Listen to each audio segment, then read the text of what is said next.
Let's also get our two correspondents there. Aisha Khanam is there joining us from Hubli in Karnataka. This is the northern part of Karnataka where elections are taking place. Amritpal Singh also waiting there to join us from Uttar Pradesh. Let me first come to you, Aisha. 14 seats in northern Karnataka.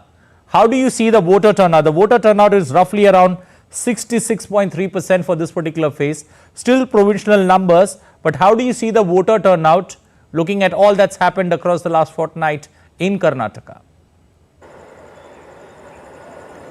Well, the parties expected the voter turnout to be at least above 70% in North Karnataka, because mostly the rural Karnataka votes with a lot of enthusiasm as compared to what we saw in the first phase in southern part of Karnataka. But this was a bit disappointing in the beginning. Although there was a lot of enthusiasm among the voters and they rushed to the polling booths by 9 to 10 a.m. There was huge, polling, huge turnout.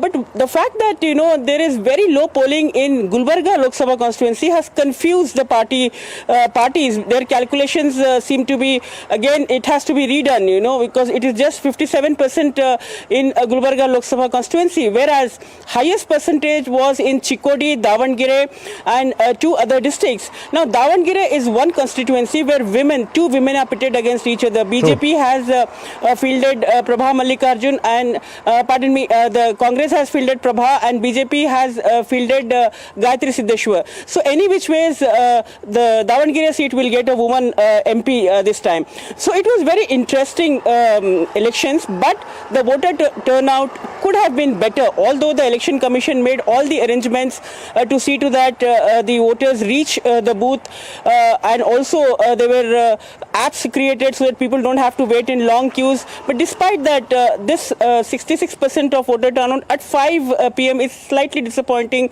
for the political parties. But the challenge for BJP is now, the BJP as it came out confidently in the beginning that 14 seats which they hold from the 2019 elections, it's slightly now challenging to see the different kind of voter turnout in Gulbarga, in Chikodi, in Davangere. We don't know which side the voters have cast their vote. So all the fate of these candidates is now sealed. So okay. Karnataka has completed elections on 28 Lok Sabha seats, and so it is over to June 4th, and the candidates will have to wait and watch. Okay, let's also get Amritpal Singh on board. Amrit, now that phase 3 of voting is over in Uttar Pradesh, and Uttar Pradesh votes across the 7 phases, do you get the sense somewhere on the ground that this particular election campaign, especially in the biggest state that sends 80 representatives to the lower house, somewhere caught, more in fear-mongering? And how do you look at, especially, the bastions, the Yadav bastions that have voted today? Anything significant that you noticed?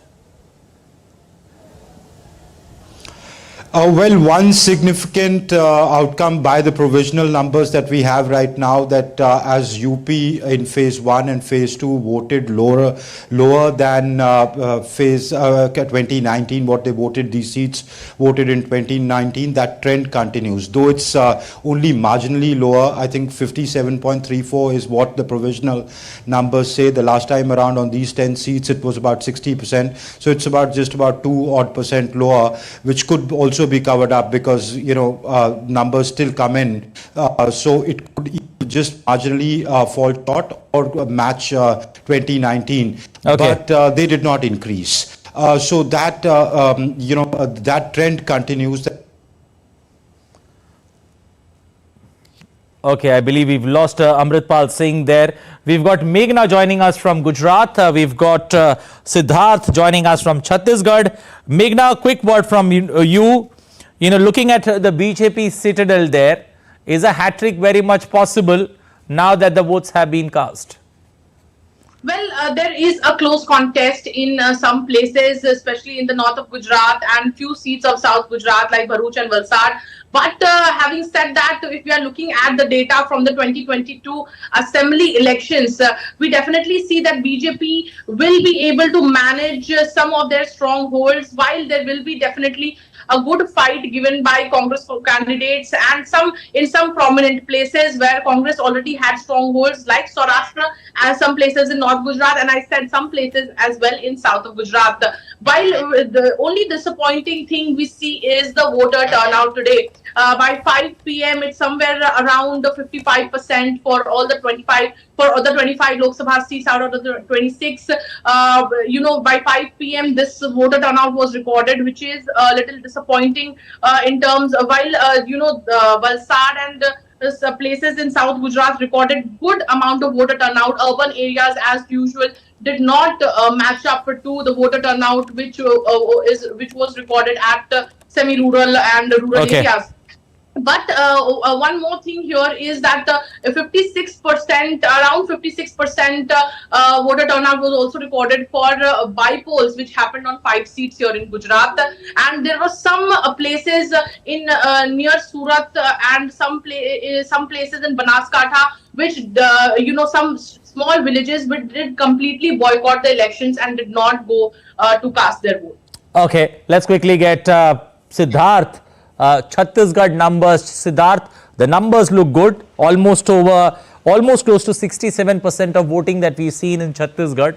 Anything particular that's clicked, especially with large number of people coming out to vote, and a slight edge when one takes a look at the 2019 numbers from Chhattisgarh and the voting pattern that's been followed?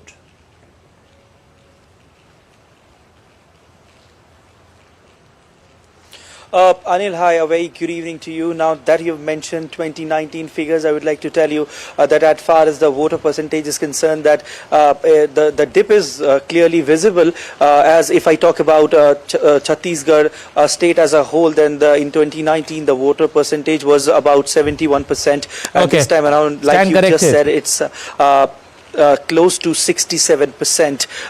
And Anil, if I talk about Raipur, where I am right now, which is also the capital of Chhattisgarh, Raipur, here the voter percentage right now we have the approximate figure, which is about 61.25%, and if we compare it to 2019, that there were around 66.16%. These are approximate figures, Anil, but tomorrow when the final figure will come out, then we can compare it to 2019, and if at all if there's a dip, then we can certainly compare that how much the dip is. But the figures are certainly disappointing as far as the voter turnout is concerned, despite the awareness programs launched by the Election Commission of India, which revived the cultural heritage, the culture here in the region, as well as giving invitation to the voters that come out and vote. The numbers are disappointing. Okay, I would like to thank all four of you, Meghna, Aisha, Amritpal and Siddharth, joining us from different parts of India where voting has taken place. Appreciate all of you getting us the buzz there from ground zero.